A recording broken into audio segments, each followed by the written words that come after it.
बचपन में मैंने भी बहुत खेला है, बहन भाइयों के साथ, दोस्तों के साथ। शायद ये बच्चे किसी को सी ऑफ करने आए थे। अच्छा लगा इतने सालों के बाद ट्रेन का आखिरी डिब्बा बनने में। रेलगाड़ी का ख्याल अक्सर लोगों के नॉस्टैल्जिया या पुरानी यादों से छेड़छाड़ किया करता है। पहले लंबे सफर का सबसे मौसर जरिया रेलगाड़ी ही हुआ करती थी।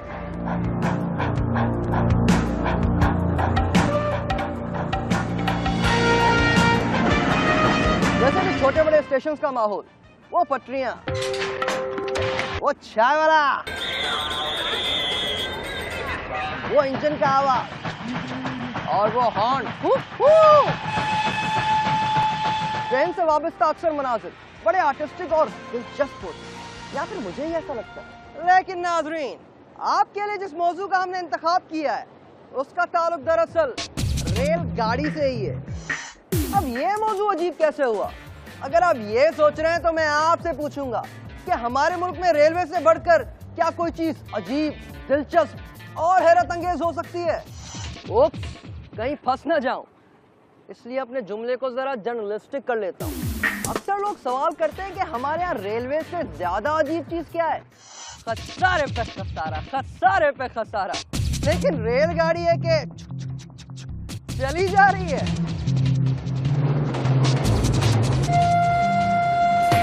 सर, अब तो पुरानी सर्विसेज को भी बंद करने का वक्त आ गया है, इसलिए ये बात भी ज्यादा ठीक नहीं। तो आज का हमारा मौजू है रेलगाड़ी, पाकिस्तान रेलवेज का निजाम। अब ये अजीब क्यों है बताता हूँ, थोड़ा सब तो करें।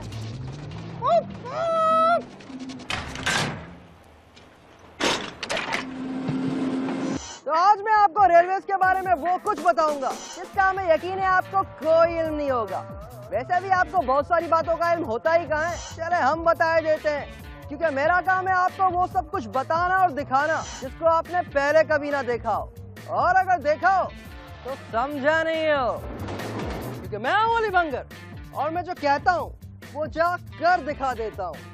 और अब यहाँ पर आप तैयार हो जाइए एक और इम्तिहान में फेल होने के लिए। मुझे नहीं पता। पाकिस्तान की पहली पटरी मेरे 1950s में आई थिंक कराची में बिछाई थी। सॉरी, ऐसा मेरे इल्म में कोई नहीं है। नहीं जी। पहली कराची से मेरे ख्याल से बिछाई गई थी और इट वाज अराउंड 1950 समथिंग। नहीं, के बारे में इतनी इन्फॉर्मेशन नहीं है। पाकिस्तान में पहली रेल की पटरी मेरा ख्याल है कराची से लेकर पेशावर तक बिछाई गई थी। नहीं, मुझे नहीं आता। इसके बारे में नहीं मुझे। सबसे पहले रेल की पटरी कराची से इंडिया तक की बिछाई गई। कोई बतलाए कि हम बतलाएं क्या? बातें करवा लो इनसे, आप फिक्र क्यों करते हैं? मैं हूं ना, मैं जाऊंगा आपकी खातिर एक नए सफर पर, एक नई सिमत, कोयटा। जी हाँ, हमारा सफर है यहाँ से कोयटा तक, जिसे वादिया कोयटा भी कहा जाता है।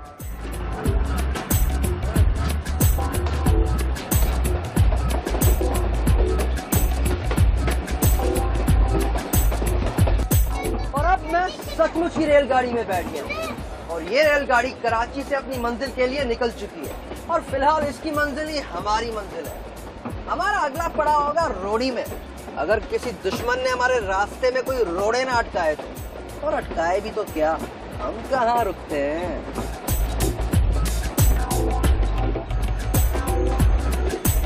मैं बैठा हुआ हूँ इंजन में। असिस्टेंट ड्राइवर साहब की मेहरबानी कि उन्होंने मुझे ये सीट दे दी है बैठने के लिए।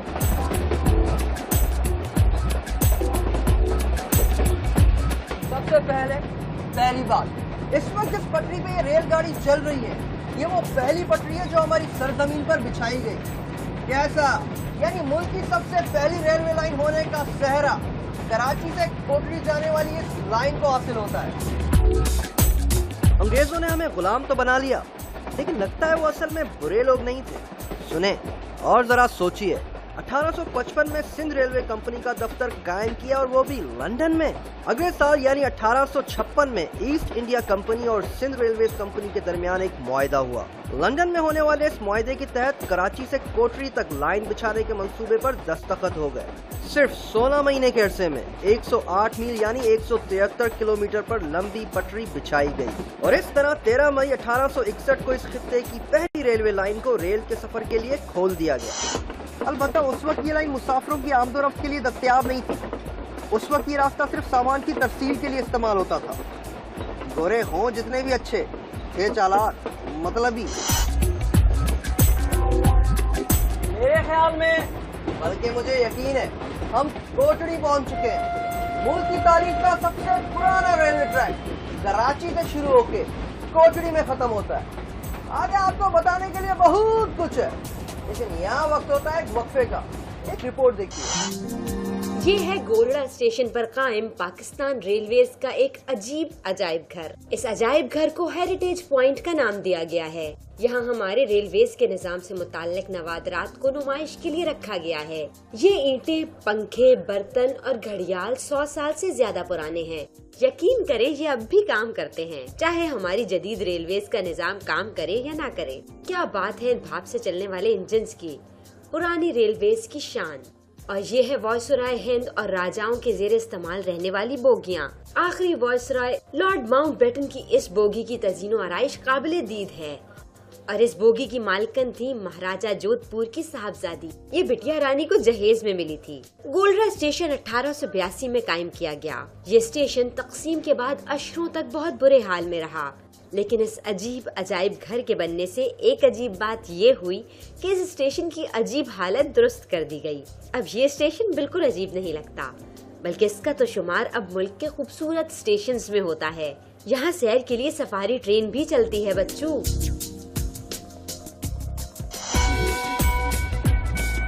हम कोटड़ी स्टेशन से निकल चुके हैं। इस शहर को दरिया सिंध हैदराबाद से अलग करता है। अगर कराची से ट्रेन सर्विस का आगाज हुआ था तो इस शहर को भी एजाज हासिल होता है पहली रेलवे लाइन की पहली मंजिल होने का। और ये ब्रिज चेक करें जरा, ऑसम, ऑसम। लेकिन ये पटरी आगे ना जा सकी क्योंकि दरिया सिंध पर पुल बनना बाकी था। तो अंग्रेजों ने सोचा कि फिलहाल यहाँ पुल बनाने से पहले क्यों ना लाहौर को दूसरे शहरों से मिलाया जाए। यूँ अगले मरहले में लाहौर से मुल्तान के दरमियान 208 मील लंबी पटरी बिछा दी गई। क्या बात है। कोटड़ी के बाद आ गया हैदराबाद। कुछ और खास और अजीब बातें पाकिस्तान के रेलवे ट्रैक्स के बारे में आपको बताएंगे, लेकिन यहाँ पर एक वक्फा लेना भी जरूरी है ना, तो देखते रहिए जियो जुबा।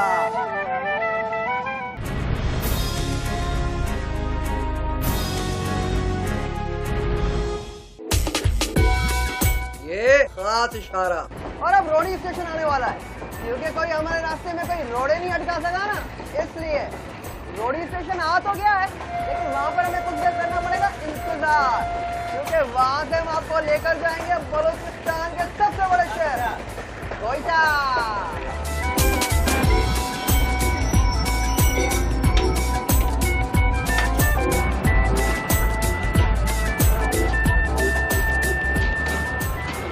गर्मा गर्म चाय देना भाई, गर्मा गर्म चाय, दूध पत्ती, वो भी रोडी स्टेशन पर। ये काम रेलगाड़ी के जरिए करना इतना आसान नहीं है। यहाँ से मुझे कोयटा जाने के लिए दूसरी रेलगाड़ी पकड़नी पड़ेगी, अगर वो वक्त पर आ गई तो। और अगर वक्त पर नहीं आई तो आपको पता है मैं क्या करूंगा? तो कुछ नहीं, इंतजार करूंगा और क्या करूंगा।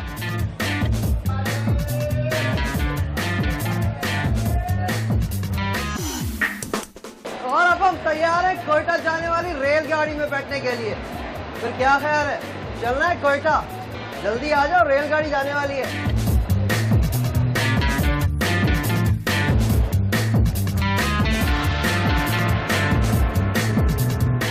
और अब रोडी से हमारी रेलगाड़ी छुप छुप करती कोयटा के लिए रवाना हो चुकी है। आप सोच रहे होंगे दोबारा मैं इंजन में क्या कर रहा हूँ, तो आपको रेलवे ट्रैक के सारे अजूबे भी तो दिखाने हैं ना, देखिए।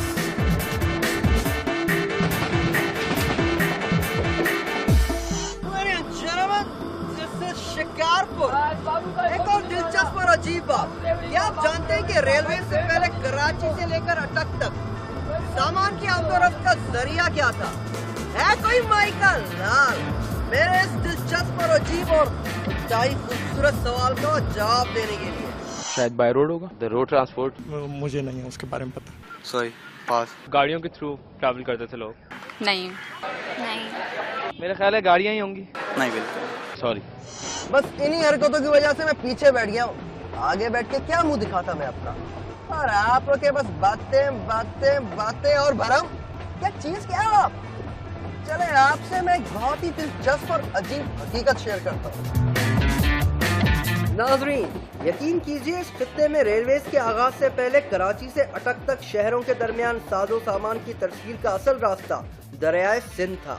और एक ऐसी बात जो कम से कम मुझे किसी ख्वाब जैसी लगती है, वो ये कि दरियाए सिंध पर ये आमदोरफ्त इंडस फ्लोटिला कंपनी की कश्तियों के जरिए रवां दवा।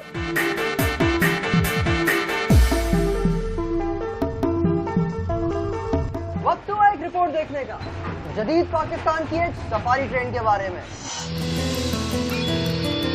भाप के इंजन से चलने वाली रेलगाड़ी का सफर अब भी बड़ा रोमांचक लगता है। पाकिस्तान रेलवेज खास औकात में खास रूट्स पर सफारी ट्रेन का एहतमाम करती है।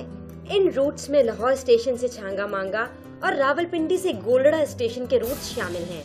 पता नहीं ये सर्विसेज मुस्तकिल बुनियादों पर क्यों नहीं चलती। दूसरी तरफ खैबर स्टीम सफारी को बंद हुए एक जमाना बीत गया। ये ट्रेन 2 इंजनों की मदद से दर्रा खैबर के तारीखी रास्ते से लंडी कोतल तक जाती थी और पेशावर से आखिरी स्टेशन तक 52 किलोमीटर का फासला 2 घंटों में तय करती थी। इस सफर का सबसे दिलचस्प और अजीब पहलू है रास्ते में आने वाली 1 नहीं, 2 नहीं, 3 या 30 नहीं, बल्कि 34 छोटी बड़ी सुरंगें। जी 34। सिर्फ यही नहीं बल्कि 92 पुल और 6 रेलवे क्रॉसिंग्स भी रास्ते में आते हैं। पेशावर से लंडी कोतल तक के सफर में खैबर स्टीम सफारी जमरूद और शिगई के रेलवे स्टेशनों पर रुका करती थी। यहाँ सयाह रिवायती रक्त से लुत्फानंदोज हुआ करते थे। है कोई जो इन रौनकों को बहाल कर सके? और यहाँ वक्त हुआ जाता है एक ब्रेक का। लेकिन क्या मैंने आपको ये बताया कि मैं सिबी पहुँच चुका हूँ, उस रेलवे ट्रैक पर सफर करते हुए जिसका आगाज 6 अक्टूबर 1879 को एक अंग्रेज बादशाह ने किया था।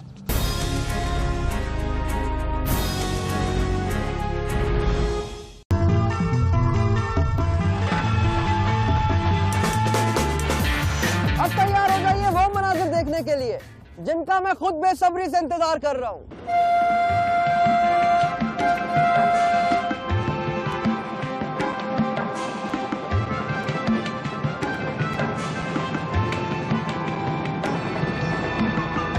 इस रेलवे ट्रैक की तामीर के दौरान 2 मरतबा सैलाब रेलवे लाइनों और पुलों को बहा ले गया।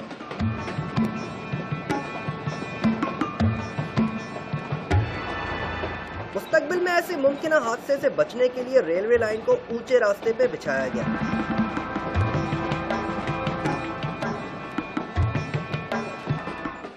ये दुनिया का लंबा तरीन ग्रेडियंट है जो 5000 फुट और 50 मील की बुलंदी तक जाता है।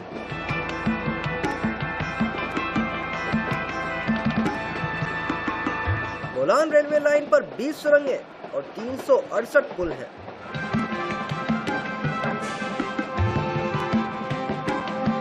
इस ट्रैक पे जो आप ये पटरी देख रहे हैं और ये जो टनल जिसमें हम अंदर हैं, इसको बनाने में पता नहीं कितने मजदूर अपनी जान खो बैठे, लेकिन सलाम है उनको जिसने इसे बनाया और सलाम है उन्हें जो इसे संभाल रहे हैं और सलाम है हमारे ड्राइवर साहब को जो इसे चला रहे हैं। सलाम।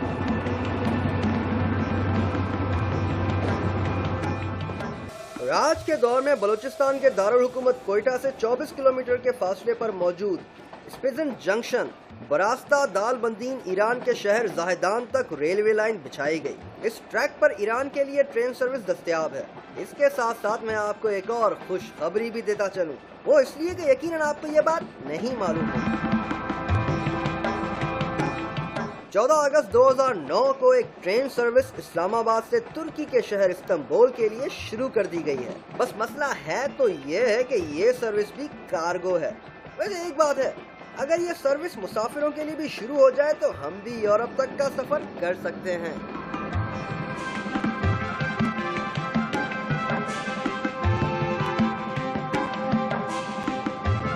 ये है गम स्टेशन। ये खूबसूरत नज़ारे मेरे साथ साथ आपका भी इंतजार कर रहे थे। यहाँ पर बस दूसरा इंजन लगेगा जिसके जरिए हम अपना कोयटा का सफर तय कर पाएंगे। ये सब दुनिया से और दुनिया इन मुकामात से बेखबर है।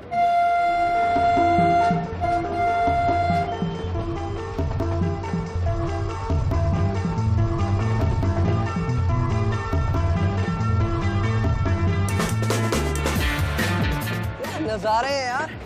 दुनिया में कई ऐसे ममालिक हैं जहाँ तेज रफ्तार ट्रेन सर्विसेज दस्तयाब है तो क्या हमारे यहाँ नहीं हो सकती? क्या हो सकती है?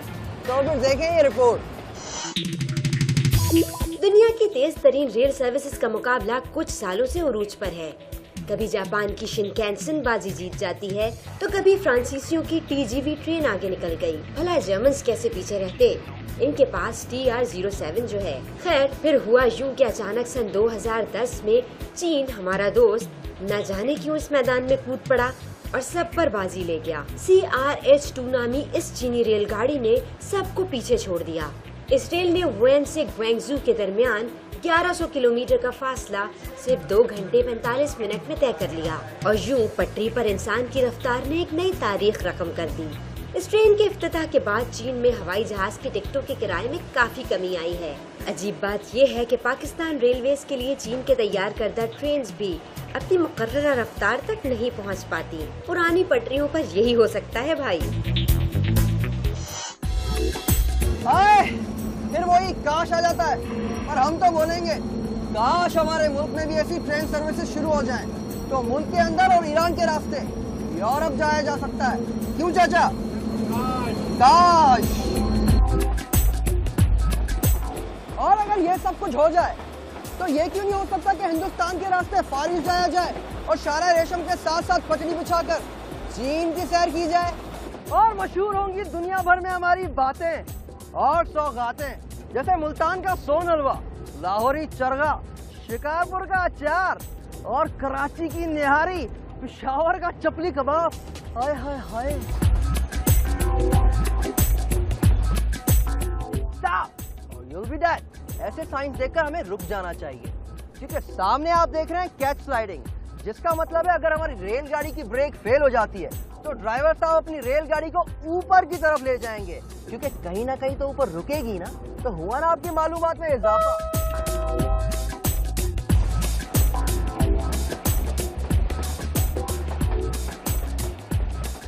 अब मैं फाइनली अपनी मंजिल पर पहुंच गया हूँ, कोयटा। उम्मीद है इस प्रोग्राम के बाद जिम्मेदारान अपनी कुछ जिम्मेदारी निभाएंगे। अच्छी उम्मीद करें, क्योंकि उम्मीद पर ही दुनिया कायम है। मुझे अब वापसी का सफर शुरू करना है, इसलिए आप अपनी तरफ से भी रेलवे को एक्सप्लोर करने की कोशिश करें और ईमेल करना मत भूलिएगा geo@geo.tv पर। अल्लाह हाफ़िज़।